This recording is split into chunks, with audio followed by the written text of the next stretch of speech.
நாளுக்காய் கர்த்தரை நான் நன்றியோடு துதிக்கிறேன், ஸ்தோத்தரிக்கிறேன். இன்னைக்கு நம்ம இயேசுவின் அறிவை அறிகிறதுக்காக பவுல் எப்படி அந்த காரியத்தை செய்கிறதுக்கு அவர் நடந்து சென்றார் ஊழியத்தில் அப்படிங்கிறத பற்றி இன்னைக்கு தியானிக்கலாம். இதில் நிறைய காரியங்களை நம்ம கற்றுக்கொள்ள முடியும். ஏன்னா அறிவுங்கிறது எல்லாருக்குமே தேவை. அறிவு இல்லைன்னா என்ன சொல்லுவாங்கன்னு உங்களுக்கு தெரியும். அதனால் அறிவு ஆண்டவர் நமக்கு ஒரு அறிவை கொடுத்துருக்காரு.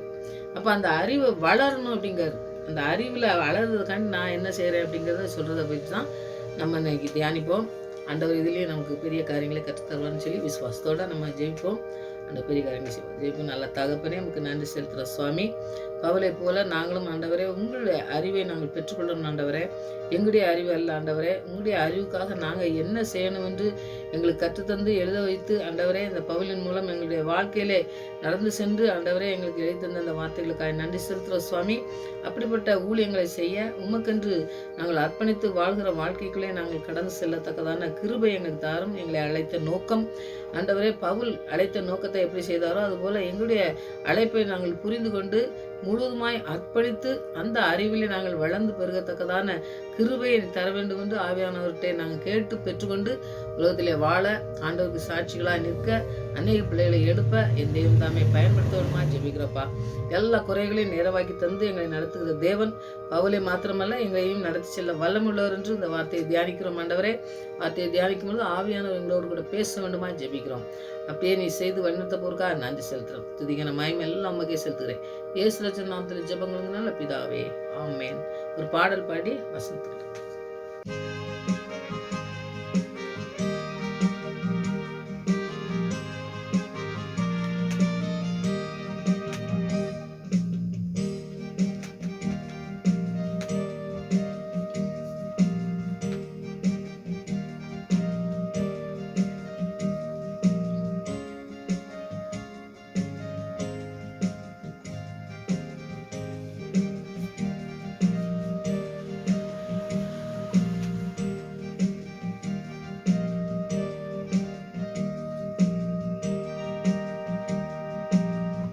ஆசையாய் தொடர்ந்து ஓடுகிறேன், ஆசையாய் தொடர்ந்து ஓடுகிறேன். எதற்காக பிடித்தாரோ அதை நான் பிடித்து கொள்ள ஆசையாய் தொடர்ந்து ஓடுகிறேன், ஆசையாய் தொடர்ந்து ஓடுகிறேன்.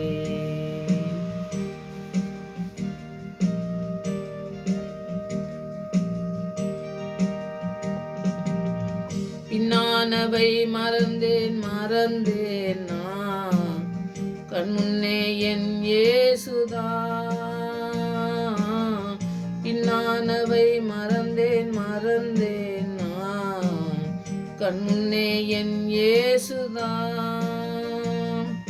பரமன் அழைத்தாரே அந்த பந்தய பொருளுக்காய், பரமன் அழைத்தாரே அந்த பந்தய பொருளுக்காய், லக்கை நோக்கி ஓடுகிறேன், லக்கை நோக்கி ஓடுகிறேன். எதற்காக அழைத்தாரோ அதை நான் செய்து முடிக்க ஆசையாய் தொடர்ந்து ஓடுகிறேன், ஆசையாய் தொடர்ந்து ஓடுகிறேன்.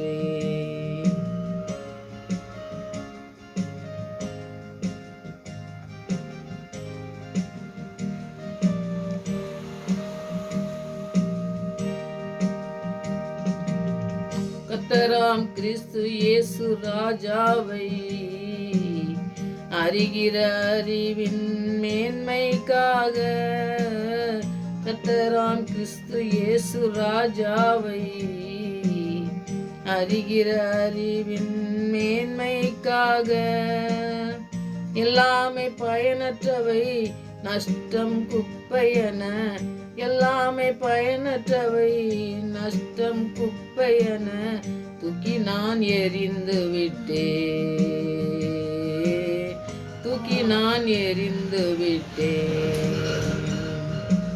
எதற்காக அழைத்தாரோ அதை நான் செய்து முடிக்க ஆசையாய் தொடர்ந்து ஓடுகிறேன், ஆசையாய் தொடர்ந்து ஓடுகிறேன்.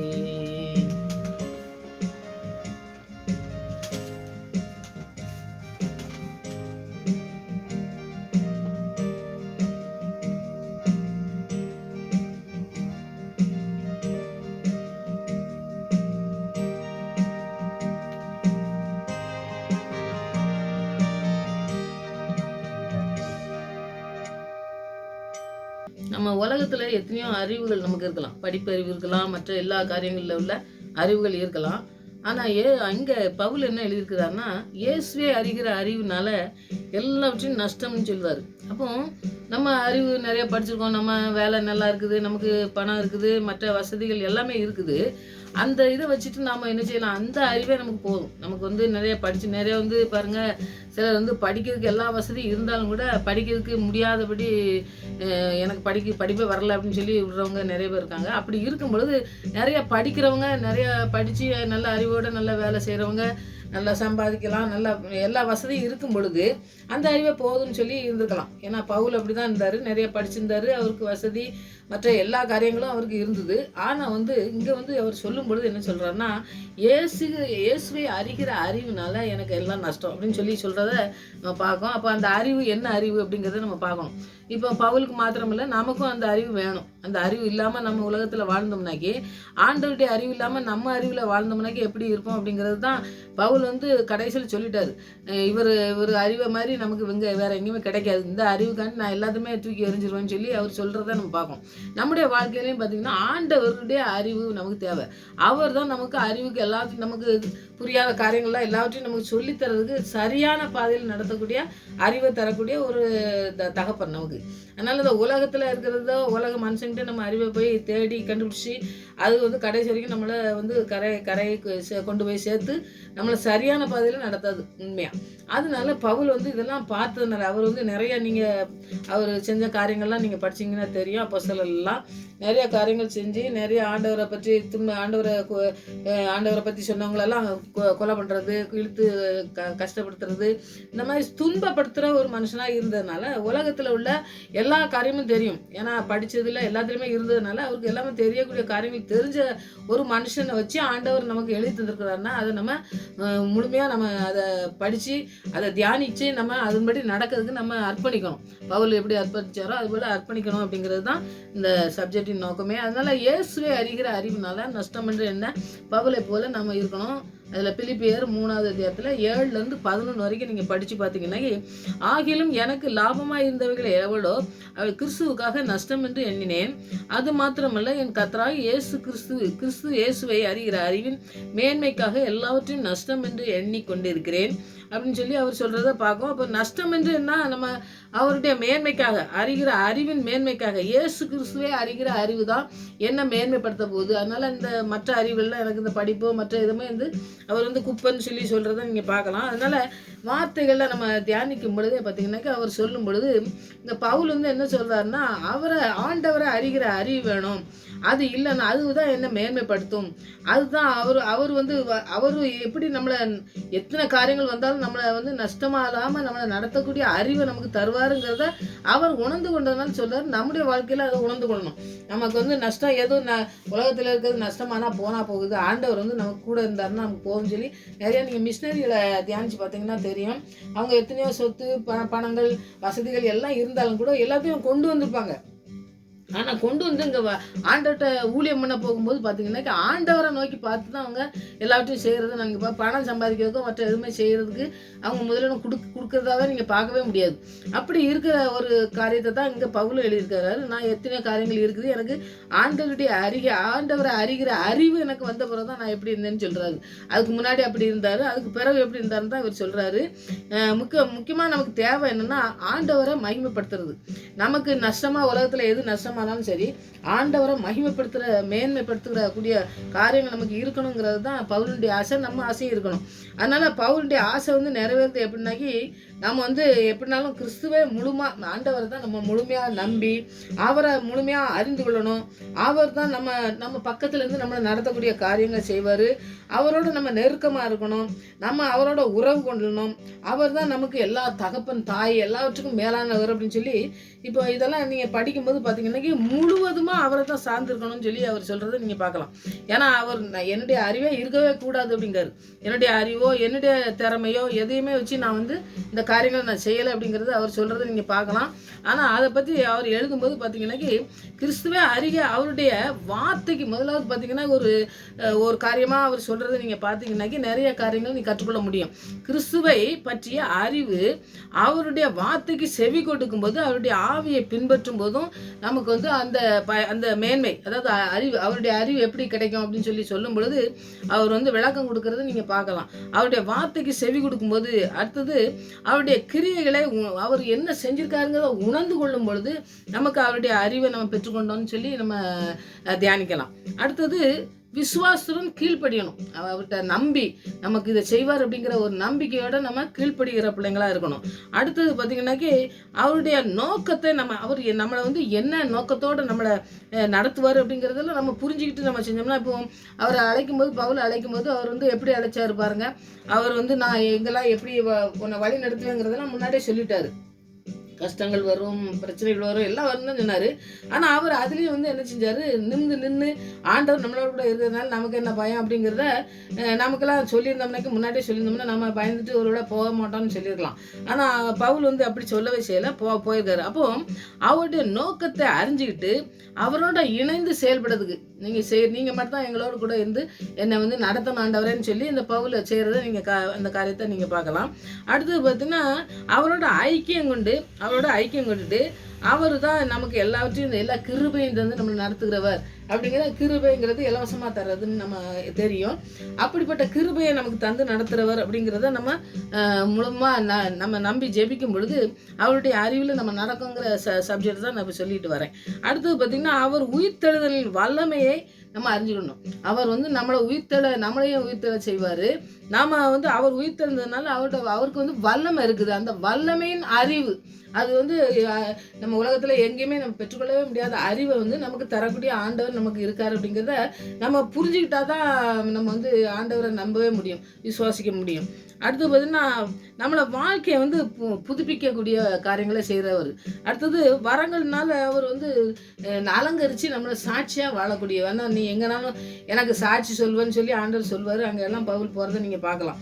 அப்போது ஆண்டவருடைய அறிவை நம்ம அறிந்து கொள்ளணும்னாக்கி இத்தனை காரியங்களும் இருக்குது பாருங்கள். அவருடைய வார்த்தைக்கு செவி கொடுக்கணும், அவர் கிரியைகளை உணர்ந்து கொள்ளணும், அவருக்கு கீழ்ப்படியணும், அவருடைய நோக்கத்தை அறியணும், அவரோட ஐக்கியப்பட்டு அவரோட இணைஞ்சு செயல்படுறதுக்கு நம்ம கிருபையை பெற்றுக்கொள்றதுக்கு நம்ம அதுக்கு ஒப்பு கொடுக்கணும். உயிர்த்தெழுதலின் வல்லமையை தெரிஞ்சுக்கணும். அப்படியே வாழ்க்கையில் புதுப்பிச்சு நம்மளை வந்து என்ன செய்வார், சாட்சியாக வாழ வைப்பாருங்கிறத இதெல்லாம் வந்து பவுல் இத்தனை காரியங்களையும் மெயினில் வச்சதுனால தான் அவருடைய அறிவினால நான் எல்லாத்தையுமே நஷ்டம்னு சொல்கிறாரு. அப்போ உலகத்தில் உள்ளது எதுவுமே தேவையில்லைங்காரு. அடுத்தது பார்த்திங்கன்னா பழைய மனுஷனை என்ன செய்யறதுமா சிலுவையில் அறையப்பட்டு கிறிஸ்துவுக்காக அவருடைய காரியங்களுக்காக சில பாடுகள் வருது, பிரச்சனைகள் வருதுன்னா அதையும் கூட என்ன செய்வாருன்னா கைவிடாமல் நம்மளை நடத்தி செல்ற ஒரு தகப்பன் உண்டு.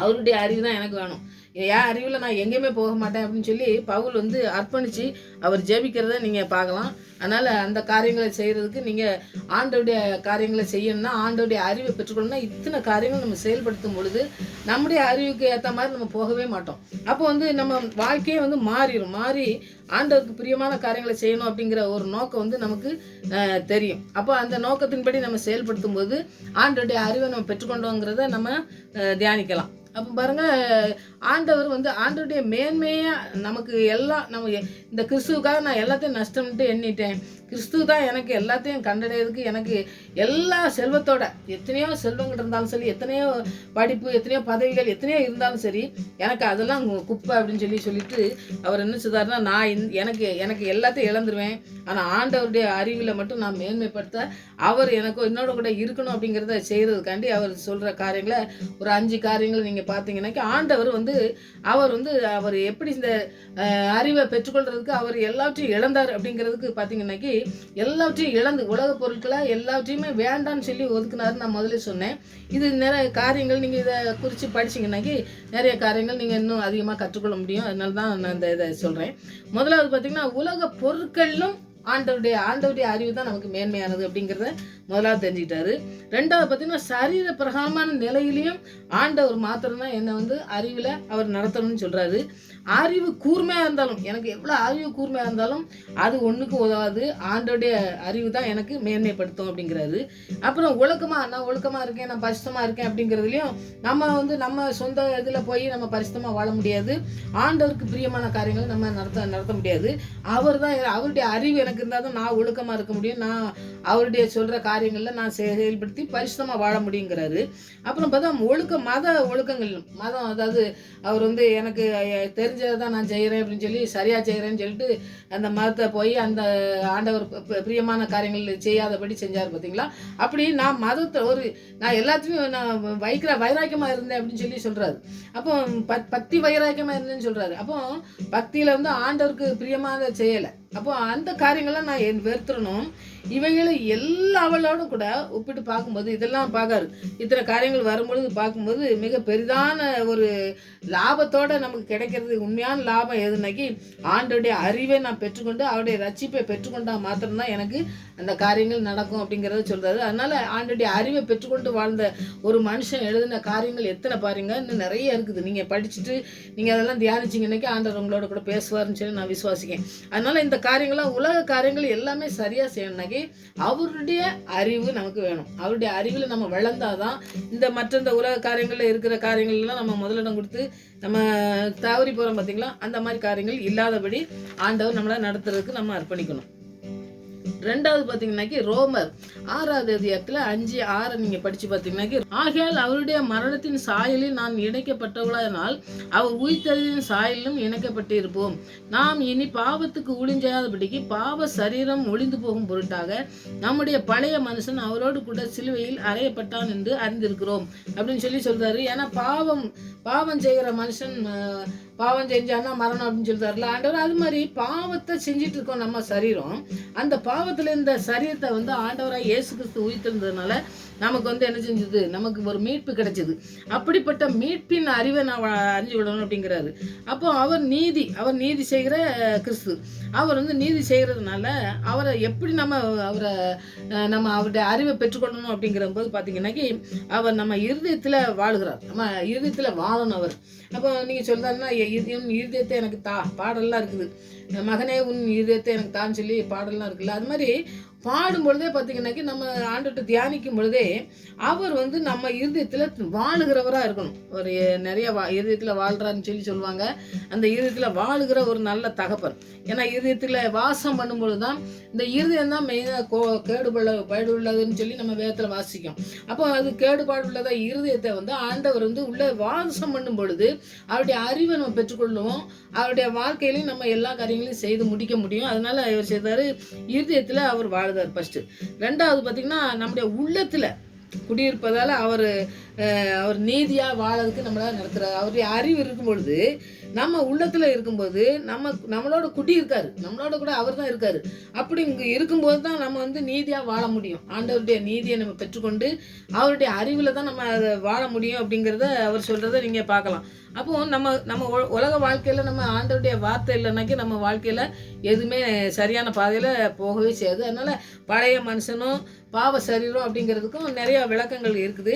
அதையும் நம்ம பார்த்தோம்னாக்கி பழைய மனுஷனுங்க வந்து ஒரு காலத்தில் நம்ம பழைய காலத்தில் வந்து பார்த்திங்கன்னா எப்படிப்பட்ட வாழ்க்கையில் வாழ்ந்தோங்கிறதெல்லாம் பவுல் எழுதியிருக்கிறாரு. நம்ம வாழ்க்கையிலையும் அது தியானிக்கலாம். நம்ம இதோட ஒப்பிட்டு படிக்கணும் அப்படிங்கிறது தான் இந்த வசனத்தில் ஆண்டவர் எழுதி தந்தது. அப்போது வாழ்க்கையில் வாழ்ந்த கொஞ்சம் அவன் வந்து புதிய மனுஷனாக மாறணும். அப்போ பழைய மனுஷன் எப்படி இருந்தார், எல்லாத்தையும் தவறான பாதையில் போன மனுஷனை ஆண்டவர் சந்தித்த உடனே அவர் வந்து ஆண்டவருடைய சிலுவையில் அறையப்பட்ட அந்த ஆண்டவரை நம்ம சந்தித்த அந்த அறிவில் வளர ஆரம்பித்த உடனே அவர் சொன்னதை கேட்க ஆரம்பித்த பிறகு பவுல் எப்படி இருந்தாருன்னு பாருங்கள். அது மாதிரி நம்முடைய வாழ்க்கையில் பழைய வாழ்க்கை எல்லாம் மாறிடணும், புதுசாக மாறணும். ஆண்டுடைய சிலுவை மரணத்தின் மூலமாக நமக்கு அது தந்திருக்காராங்க ஒரு மீட்பை நம்ம பெற்றுக்கொண்டு அந்த அறிவில் வளர்றதுக்கு ஒவ்வொரு நாளும் ஆண்டவரே உங்கள் அறிவில் நாங்கள் வளரணும், உங்கள் அறிவை எங்களுக்கு தாங்க ஆண்டவரே, உங்களுடைய உங்களுடைய சித்தத்துக்கு நாங்கள் அர்ப்பணிக்கணும், நீங்கள் எப்படி அழைச்சிங்களோ அந்த அழைப்புக்குள்ளே நாங்கள் கொண்டு போகணும்னு சொல்லி பவுல் எப்படி போனாரோ அதுபோல் நம்முடைய வாழ்க்கையிலும் இது நிறையா பவுலோட கூட நம்ம போகிறதுக்கு நிறைய சம்மந்தப்பட்டது இருக்கனால இதை நீங்கள் தியானிங்க. நிறைய தியானிக்கும் பொழுது ஆண்டவர் உங்களை அழைச்ச அழைப்புக்குள்ளே உங்களை கொண்டு போவார். ரெண்டாவது பார்த்தீங்கன்னா பாவ சரீரத்துக்குன்னு சொல்லி போட்டிருக்காரு. பாவ சரீரங்கும்போது பாவ இச்சை அதுலேருந்துலாம் நம்ம சரீரம் அந்த அடிமைத்தனத்திலேருந்து விடுதலை கிடைச்சிருக்கு சிலுவையின் மரணத்தின் மூலமாக தான். இதையும் என்ன செய்கிறாரு, என்னுடைய சொந்த விருப்பத்தின்படி நான் இதெல்லாம் என்னன்னு செய்யலை, எனக்கு இந்த விடுதலை கிடைக்கல. நீங்கள் நான் இந்த உலக வாழ்க்கையில் ஏதோ எத்தனையோ காரியங்கள் பாவ வாழ்க்கையில் இருக்கும் பொழுது நீங்கள் சிலுவையில் மரணத்தின் மூலமாக எங்களை மீட்டு கொண்டீங்க. அதனால் உங்கள் அறிவு எங்களுக்கு முக்கியமானது. அந்த அறிவில் நாங்கள் வாழணும். அந்த அறிவில் வாழும் பொழுது தான் நாங்கள் பெரிய காரியங்களை செய்து நாங்கள் உங்களுக்கு சாட்சியாக நாங்கள் வாழ முடியும் அப்படிங்கிறத அவர் சொல்கிறத நீங்கள் பார்க்கலாம். அப்போது பாவ சரீரம்ங்கும்போது பார்த்திங்கன்னாக்கி பாவ இச்சைனால இருந்ததை பாவ சரீர அடிமைத்தனத்திலிருந்து நமக்கு விடுதலையை தந்திருக்காரு ஆண்டவராய் இயேசு கிறிஸ்துவின் ரத்தத்தினால. அவருடைய ரத்தத்தினால தான் நம்ம எல்லாவற்றையும் நம்ம பெற்றுக்கொண்டோம் அப்படிங்கிறத நீங்கள் முதலாவது நீங்கள் தியானித்து அந்த காரியங்களை நீங்கள் செயல்படுத்தணும். மூணாவது பார்த்தீங்கன்னாக்கி 1 பேதுரு 4:13 நீங்கள் படித்து பார்த்தீங்கன்னாக்கி அவர் கிறிஸ்துவின் படும் அந்த உபத்திரவத்தை சொல்கிறாரு. அவர் உபத்திரப்படுவார் அப்படிங்கிறத ஆண்டவரே முதலே சொல்லிட்டாரு, இங்கே சாட்சியாக இருப்ப இத்தனை காரியங்கள் நடக்கும் அப்படின்னு சொல்லி நீங்கள் நிறைய அந்த அப்போஸ்தலர்லாம் படித்து பார்த்தீங்கன்னாக்கி நிறைய காரியங்கள் அவருக்கு முன்னாடியே தெரிஞ்சாலும் கூட அவர் என்ன செய்வார்னா ஆண்டோடைய அழைப்புக்கு நாம் போகணும். எங்கே அடித்தாலும் சரி, எங்கே கொல்ற மாதிரி திட்டம் போட்டு இருந்தாலும் சரி, நான் மற்றவங்க யாராவது சொன்னாங்கன்னாக்கி உடனே அவர் சொன்னதை கேட்க முடியாது. அவர் திருப்பி தீர்க்கதரிசி கூட அகபுங்கவர் சொல்லுவார், உன்னை கெட்ட போகிறான் கைட்ட இந்த கையெல்லாம் 2 கட்டி அங்கே கொண்டு இந்த இதில் விடுவாங்க அப்படின்னு சொல்லி ராஜா முன்னாடி நிற்ப அப்படின்னு சொல்லி அவர் முன்னாடியே தீர்க்கதரிசனம் சொல்லும் பொழுது கூட அதில் நிற்க மாட்டார். அவர் நான் ஆண்டவருக்கு அர்ப்பணிச்சிருக்கேன், அவர் அறிவில் தான் நான் ஓட போகிறேன், யாரும் சொன்னோம்னாக்கி கேட்க மாட்டேன் அப்படின்னு சொல்லி தீர்க்கதரிசி சொன்னதே கேட்காம அவர் போகிறாரு. அந்த இடத்துல அதுதான் நடக்கும். ஆனாலும் என்ன செய்கிறாருன்னா அழைத்த அழைப்பில் அவர் எந்த தைரியமாக போனார், எந்த பயமும் இல்லை. அடுத்தால இந்த இடத்துல இது நடந்துருமோ அது நடந்துருமோன்னு சொல்லி அவர் பயந்துட்டு போகாதபடி அவர் எப்படி அழைக்கப்பட்ட அழைப்புகளை முழுவதுமாய் அவருடைய அறிவில் அவர் நிறைஞ்சிருந்ததுனால அந்த காரியங்களை செஞ்சாருன்னு நம்ம பார்க்கோம். அதனால் கிறிஸ்துமஸும் பாடு வரும் பொழுது அவர் நமக்கு நாம் என்ன செய்கிறோம், ஒரு பாடு ஒரு கஷ்டம் வந்துட்டுனா உடனே ஐயோ ஆண்டவரே என்ன இந்த மாதிரி பண்ணிட்டீங்களே அப்படின்னு சொல்லிட்டு நம்ம கவலைப்படுதோம், கஷ்டப்படுதோம். ஆண்டவரே நான் எப்படி நான் எழும்புவேன், என்ன அழைச்சிருக்கீங்க, நீங்கள் தான் அழைச்சிருக்கீங்க, ஆனால் நான் என்ன செய்ய இந்த மாதிரி கஷ்டங்கள் நம்ம அனுபவிச்சுட்டு இருக்கேனே அப்படின்னு சொல்லி நம்ம சொல்கிறத நம்ம பார்க்கலாம். ஆனால் அப்படி இல்லை, ஆண்டவர் அழைச்சிருந்தாருன்னா அவர் நம்மளை நடத்தக்கூடிய காரியங்களை செய்வார் அப்படிங்கிறத நீங்கள் ரொம்ப முக்கியமானதை நம்ம நடத்தணும். ஏன்னா பேதுரு சொல்லியிருக்க காரியங்களை அதுதான் சொல்லியிருக்காரு. அவர் சொல்லும் பொழுது பாவ சரீரம் அப்படிங்கும் பொழுதும் பார்த்தீங்கன்னாக்கி நீங்கள் ஆண்டவருக்குன்னு ஊழியம் பண்ணதுக்கு அர்ப்பணிக்கும் பொழுது அவர் நம்ம எப்படி பாவத்திலேருந்து நம்ம நிறைய பாவத்திலேருந்து நம்மளை மீட்டெடுத்திருக்காரு சிலுவையில் மூலமாக. ஆனால் பார்த்தீங்கன்னாக்கி பவுல் சொல்லுறது காரியங்கள் என்னென்னா நீங்கள் ஊழியம் செய்கிறத பற்றி சொல்லியிருக்காரு. அது ஒரு காரியம் நான் சொல்லியிருந்தேன். பேதுருவை நம்ம தியானிக்கிறதுக்கு முன்னாடி அந்த காரியங்களை நம்ம தியானிச்சா ரொம்ப நல்லாயிருக்கும். ஏன்னா அவர் நம்ம பாவத்துக்கு ஊழியம் செய்யாமல் அவர் ஆள்கைக்கு அர்ப்பணித்து நம்ம ஊழியம் செய்யணும்னு சொல்கிறாரு. ஏன்னா இன்னைக்கு ஊழியம் செய்யும்பொழுது நம்ம பார்த்திங்கன்னா ஏதோ அழைப்பு நமக்கு வந்துருச்சு, நம்ம எங்கேயோ ஜெபிக்கலாம், நமக்கு நல்லா எல்லாம் நடக்குமே அப்படின்னு சொல்லி நிறைய காரியங்கள் செய்கிறத நிறைய பேர் பார்க்கலாம். ஆனால் அந்த மாதிரி இல்லை. ஆண்டவருக்கு நான் அர்ப்பணிச்சிருந்தோம்னாக்கி நம்ம ஆண்டவர் சொல்கிறதுக்கு தான் முழுமையாக அர்ப்பணித்து ஜெபிக்கணுமே ஒழிய நம்முடைய வாழ்க்கைக்கு ஏதோ நமக்கு நடக்கும் அப்படிங்கிறதுக்காண்டி நமக்கு லாபம் கிடைக்கும் அப்படிங்கிறதுக்காண்டி அது நடத்துறதுக்கு ஆண்டவர் ஒரு நாளும் அனுமதிக்கலை. அந்த மாதிரி நம்ம போனோம்னாக்கி நம்முடைய ஊழிய பாதையாக இருந்தாலும் சரி, ஆண்டவருடைய காரியங்களாக இருந்தாலும் சரி, அதுக்கு ஆண்டவருடைய ஆசீர்வாதத்தை நம்ம பெற்றுக்கொள்ள முடியாது. அதனால் அந்த காரியங்களை செய்கிறதுக்கு நீங்கள் அர்ப்பணித்து நீங்கள் ஜெபிங்க. இப்போ பேதுரு சொல்லும் பொழுதும் பார்த்தீங்கன்னாக்கி 1 பேதுரு 4:13 நீங்கள் ஒரு வசனத்தை படிச்சிங்கன்னாக்கி கிறிஸ்துவின் மகிமையை வெளிப்படும் போது நீங்கள் களி கூர்ந்து மகிழும்படியாக அவருடைய பாடுகளுக்கு நீங்கள் பங்காளியாக இருந்தனா சந்தோஷப்படுங்கள்னு சொல்லி சொல்கிறாரு. இந்த வசனத்தெல்லாம் யாருமே தியானிக்க மாட்டாங்க. ஏன்னா பவுல் எத்தனையோ காரியங்களில் அறிவை பெற்றுக்கொண்டு தான் ஓடினார். அது மாதிரி பேதுரு எழுதியிருக்காரு பாருங்கள், கிறிஸ்துவனால நமக்கு பாடு வருதுனாக்கி அதனால மகிழ்ச்சி அடையணுமா, மகிழ்ச்சி அடைஞ்சோம்னாக்கி அதனால சந்தோஷம் கிடைக்குமா. நம்முடைய வாழ்க்கையில் எல்லாமே ஆவியானவர் பிரசன்னத்தினால நம்ம நடத்துனால ஆசீர்வதிக்கப்படுவோம், அவருடைய உதவி கிடைக்கும் அப்படிங்கிறதுல நம்ம முழுவதுமாக நம்பிக்கையோட இந்த ஆண்டவருடைய அழைப்பை தான் நான் பெற்றுக்கொண்டேன், ஆண்டவருடைய ஊழியத்தை தானே செய்யறதுக்கு எனக்கு ஆண்டவர் அழைப்பை கொடுத்தாரு அப்படிங்கிற ஒரு நோக்கத்தோட பவுல் எப்படி போனாரோ அது போல் நம்மளும் போனோம்னாக்கி ஆண்டவர் நமக்கு பாடுகள், எத்தனையோ பாடுகள் வந்தாலும் அந்த பாடுகள் மத்தியில் நமக்கு பாவ மன்னிப்பை தந்தவர் யூதர் ராஜசியம் நம்மளோட கூட இருக்கிறாரு. ஆனால் இந்த பாடுகள் மத்தியில் நம்மெல்லாம் மகிழ்ச்சியாக தந்து நம்மளை நாமத்தை அவர் நாமத்தை மகிமைப்படுத்த, அவருடைய கனப்படுத்த தான் நம்மளை நடத்துவாருங்கிற ஒரு உறுதியான விசுவாசத்தை பேதுரும் பெற்றுக்கொண்டார். அப்படி பெற்றுக்கொண்டு தான் பேதுரும் போனார். என்ன பேதுருலாம் நிறைய காரியங்கள் செய்யும் பொழுது பார்த்திங்கன்னாக்கி நிறையா பவுல மாதிரி தான் அழைப்பில் ஓடும் பொழுது, நம்ம ஊழியத்தில் மற்ற காரியங்கள்லாம் செய்யும் பொழுது ஆண்டவர் ஆண்டவருடைய நாமத்தை மகிமைப்படுத்த நம்மளை பயன்படுத்துவார். ஏன்னா அவர் என்ன செஞ்சுருக்காருன்னா அவருடைய அறிவில் நம்ம வளர்றோம். இதுதான் முக்கியமானதுங்க. அவருடைய அறிவில் நம்ம வளர்றதுக்கு அர்ப்பணித்து முழுவதுமாக இந்த உலகத்தில் உள்ள எல்லா காரியங்களையும் நம்ம வெறுத்து, ஃபாதர் கூட படிப்பாங்க, உன்னையே வெறுத்து விட்டால் ஊழியம் செய்யலாம், சுயத்தை சாகடித்தால் சுகமாய் வாழ்ந்திடலாம். அப்போ நம்ம சுயம் சாகணும். அப்புறம் நமக்கு ஏதோ நமக்கு தெரிந்ததை நம்ம செஞ்சு நம்ம போவோம் அப்படின்னு சொன்னோம்னாக்கி அதனால அந்த வாழ்க்கையில் நம்ம ஆசீர்வாதத்தை பெற்றுக்கொள்ள முடியாது. இந்த பவுலின் மூலமாக பேதுரு எழுதியிருக்கிறது மூலமாலாம் பார்த்தீங்கன்னாக்கி நீங்கள் ஆண்டோடைய அறிவை தான் அவங்கெல்லாம் பெற்றுக்கொண்டு ஓடினாங்க. எந்த சுயம் எல்லாமே செத்துட்டு எல்லாமே சுயமாக போகிற காரியங்கள்லாம் அவங்க சுயமாக போகிறதுக்கு ஏதாவது போகிறதுக்கு முயற்சி பண்ணால் கூட போக முடியாது. அப்படி காரியங்கள் அங்கே அர்ப்பணித்ததுனால தான் அப்போஸ்தலராக இருந்து நமக்கு எழுத்தந்த வார்த்தைகள்லாம் நமக்கு இன்றைக்கும் உயிரூட்டமாக இருக்குது. நமக்கு நம்முடைய வாழ்க்கையில் நிறைய நம்ம தவறி போகும்பொழுது இந்த காரியங்கள்லாம் நம்ம கற்றுக்கொள்ளும் பொழுது பார்த்திங்கன்னா ஆண்டவருக்குன்னு எத்தனை காரியங்களை அவங்க அர்ப்பணிச்சிருக்காங்க. பவுல் அர்ப்பணிச்சிருக்காரு, பேதுரு அர்ப்பணித்து போனார், எல்லாவற்றையுமே விட்டுட்டு போனார். அவர் மீன் பிடிக்கிற தொழிலை பண்ணவர், அவரை கூப்பிட்டோன்னா அவரை விட்டுட்டு போனார். பவுல் பாருங்கள் எத்தனையோ காரியங்களில் செஞ்சவர் எல்லாத்தையும் நஷ்டம்ட்டு குப்பைன்னு சொல்லிட்டார். அப்போ உலக படிப்பு மற்ற எல்லா காரியங்களும் இருந்தாலும் நம்ம எல்லாவற்றிலுமே நான் சொல்கிறது முதலாவது ஆண்டவருக்கு முதலிடம் கொடுக்கணும். நம்ம எப்படிப்பட்ட காரியங்களில் இருந்தாலும் சரி முதலிடம் ஆண்டோடைய அறிந்து கொள்கிற அறிவில் நான் எல்லாத்தையும் நஷ்டம்ட்டு என்னன்னு சொல்லி குப்பைன்னு சொன்னார்ல, அப்படி போல் பவுலை போல் நம்ம சொல்கிற பிள்ளைங்களா நம்ம இருந்தோம்னா நம்முடைய வாழ்க்கையில் எல்லாமே ஆண்டவருடைய ஆளுகைக்கு தான் நம்ம ஒப்பு கொடுக்கணும். நம்ம சரீரம், நம்முடைய சரீரத்தில் உள்ள எல்லா பிரச்சனைகளையும் தீர்க்கிறதுக்கு அவரால் முடியும். அவர் தான் எல்லா பாவ சரீரத்தை எல்லாவற்றையும் நம்ம நீக்கி நம்மளை விடுதலை செய்த தகப்பன். அவருடைய ரத்தத்தினால்தான் நம்ம எல்லாவற்றையுமே செய்து முடிக்கிறதுக்கு நமக்கு பலன் உண்டு. அவருடைய பரிசுத்த ஆவியானவர் இல்லைன்னா நம்ம உண்மையை செய்ய முடியாது. அதான் சொன்னார், பரிசுத்த ஆவி உங்களிடத்திலே வரும்பொழுது நீங்கள் பலனடைந்து எல்லா உலகம் அனைத்துக்கும் சாட்சிகளாக இருப்பீங்கன்னு சொல்லியிருக்காரு. ஒரு இடத்துக்கு இந்த இடத்துக்கு அந்த இடத்துக்குலாம் கிடையாது, ஏன்னா உலகம் அனைத்துக்கும்.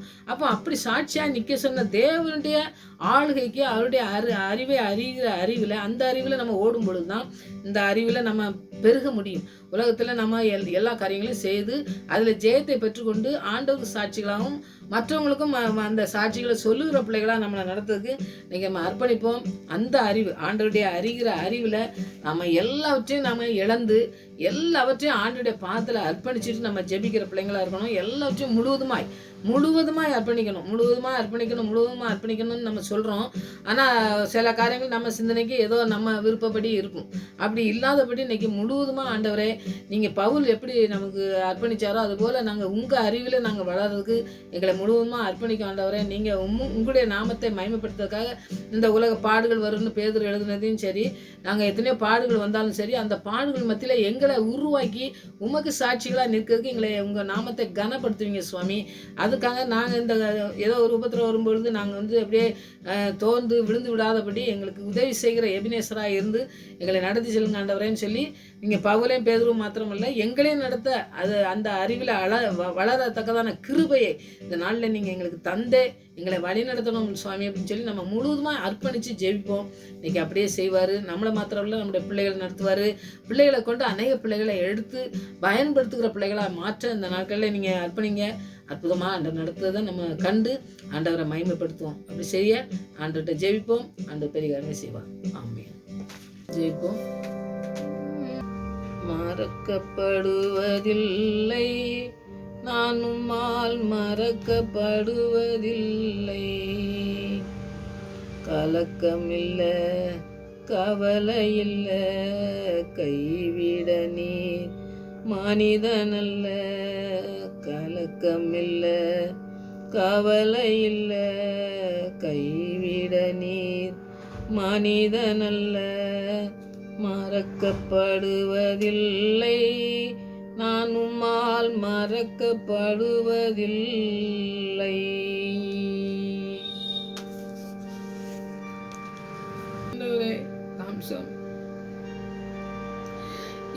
எங்களை மறந்து விட்டு எல்லாம் மறந்துடுவாங்க ஆண்டவரே. இந்த உலகம் எங்களை மறந்து போகும், தாயும் தகப்பனும் கூட எங்களை மறந்து போவாங்க. ஆனாலும் நீங்க ஒரு பொழுது எங்களை மறக்காதவராய், எங்களை நேசிக்கிறவராய், எங்களை அன்பு காட்டுகிறவராய் இந்த நாள் வரை நடத்தி வருகிற பாதைகளுக்காக நன்றியோடு துதிக்கிற சுவாமி.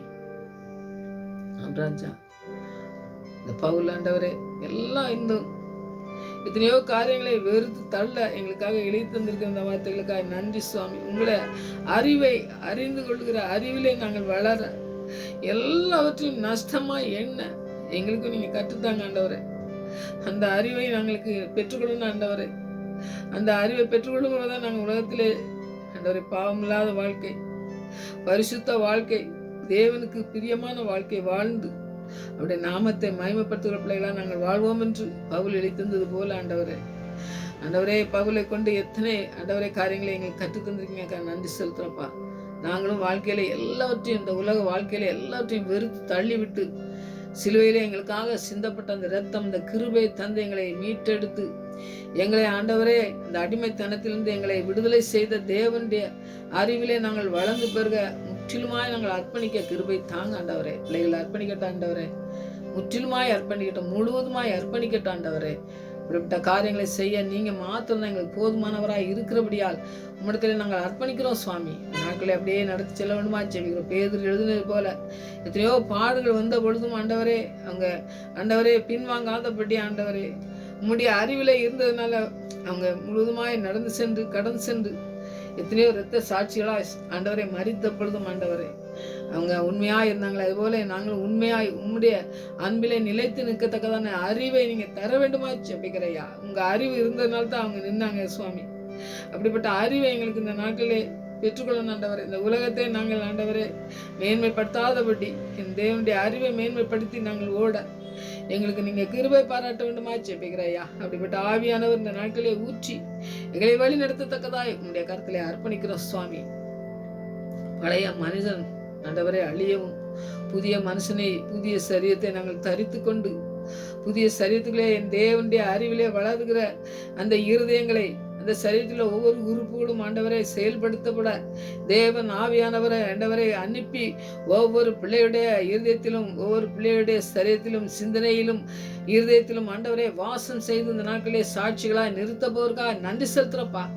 நாங்கள் கண்டு காணாதும் ஆண்டவரே ஸ்தோத்திரம் ஐயா, இல்லாதவைகளை இருக்கிறதாய் அழைக்கிற தேவன் என்று அறிந்து அவரையே நம்பி ஜெபிக்கிற பிள்ளைகளாய் காணப்பட எங்கள் கிருபை தந்து வழிநடத்தமா ஜெபிக்கிறாய். அந்த நாளிலே சூழ்நிலையை நாங்கள் பார்க்காதபடி சூழ்நிலையெல்லாம் மாற்றுகிற தேவனுடைய அறிவையே நாங்கள் நம்பி ஜெபிக்கிற பிள்ளைகளாகவும் விடுதலை பெற்றுக்கொள்வோம். ஆசீர்வாதமாய் இருப்போம். அநேகருக்கு ஆசீர்வாதமாய் வழிநடத்த என் தேவன் வல்லமை உள்ளவர், போதுமானவர் என்று நாங்கள் முழுவதுமாய் அர்ப்பணித்து ஜெபித்து அந்த ஆசீர்வாதத்தை சுதந்திரத்துக்குள்ள பிள்ளைகளாக காணப்பட தேவன் தாமே இந்த நாட்களை நடத்த போறதுக்காக நன்றி செலுத்துறோம். அப்படியே நீ ஆண்டவரே எங்கிட்ட ஜெபத்துக்கு பதில் கொடுத்து ஒவ்வொரு நாளும் நடத்துகிற தயவுக்காக நன்றி செலுத்துறப்பா. எல்லாவற்றையும் நீங்களே செய்து முடிப்பேன்னு சொல்லியிருக்கீங்க. அதை நீங்க நிறைவேற்றி எங்களுடைய வாழ்க்கையிலே ஆண்டவரே நாமத்தை மகிமைப்படுத்த எங்களுடைய வாழ்க்கையில வாழ எங்களுக்கு நீங்க கிருபை தர வேண்டுமா ஜெபிக்கிறோம். பலவீனத்தை நீக்கும் பலனுள்ள பிள்ளைகளாய் மாற்றி ஆண்டவரே உமக்கென்று ஓடுகிற பிள்ளைகளாய் காணப்பட தேவன் அந்த அறிவிலே வளர பிள்ளைகளை நீ நடத்த வேண்டுமா ஜெபிக்கிற சுவாமி. யாரெல்லாம் எந்த பிள்ளைகள்லாம் அர்ப்பணிக்காங்களோ பிள்ளைகளை எல்லாவற்றிலும் உம்முடைய அறிவு இந்த நாட்களிலே அவங்க ஆண்டவரே மூளைக்குள்ளே அவங்களுடைய சரீரத்துக்குள்ளே முழுவதுமாய் பாய்ந்து சென்று ஆண்டவரே வழி நடத்தத்தக்கதாக ஜெபிக்கிற சுவாமி. அதற்காகவே எங்களுக்காக ரத்தத்தை சிந்தினீங்க சுவாமி. எங்களை மீட்கும் பொருளாக எங்களுடைய பரிசுத்தமாக்குவதற்காகவே வந்தீங்க சுவாமி. அந்த வாழ்க்கையிலே பிள்ளைகள் வளர்த்தும் ஆண்டவரே. அநேக பிள்ளைகள் வளர்ந்து சேர்ந்து ஆண்டவரே அநேக பிள்ளைகள் ஆராதிப்பதை நாங்கள் கண்டு உண்மை மகிமைப்படுத்துகிற பிள்ளைகளாய் காணப்பட தேவன் அப்படியே நடத்த போறதுக்காக நன்றி செலுத்துறப்பா. நீங்க அப்படியே எங்களுடைய ஜெபத்துக்கு பதில் கொடுத்தப்பட்டா நன்றி செலுத்துறோம் சுவாமி. முழுவதுமாய் நம்முடைய கருத்துல அர்ப்பணிக்கிறோம். உங்களுடைய அறிவிலே நாங்கள் வளர்ந்து அநேக பிள்ளைகளுக்கு அந்த காரியங்களை கற்றுக் கொடுக்கிற பிள்ளைகளாகவும் காணப்பட தேவ ஆவியானவர் ஆண்டவரை செயல்படுத்தி உங்களுடைய நாமத்தை மகிமைப்படுத்த போறதுக்காக நன்றி செலுத்துறோம். மகிமைப்படுத்தி உம்முடைய ஆண்டவரே ராஜ்யத்துக்கு பங்குள்ள பிள்ளைகள் அநேக பிள்ளைகள் வந்தடையத்தக்கதான கிருபையை நீ தந்து வழிநடத்தமா ஜெபிக்கிறப்பா. இந்த ஜெபத்துக்கு பதில் கொடுத்தபடியா நன்றி. மறுபடியும் ஒரு சமூகத்திலே வருமுறை காத்து வழிநடத்தமா ஜெபிக்கிறேன். துதிக்கான மகிமையெல்லாம் அம்மாக்கே செலுத்துகிறேன். இயேசு நாமத்தை ஜெபங்கள் நல்ல பிதாவே. ஆமென்.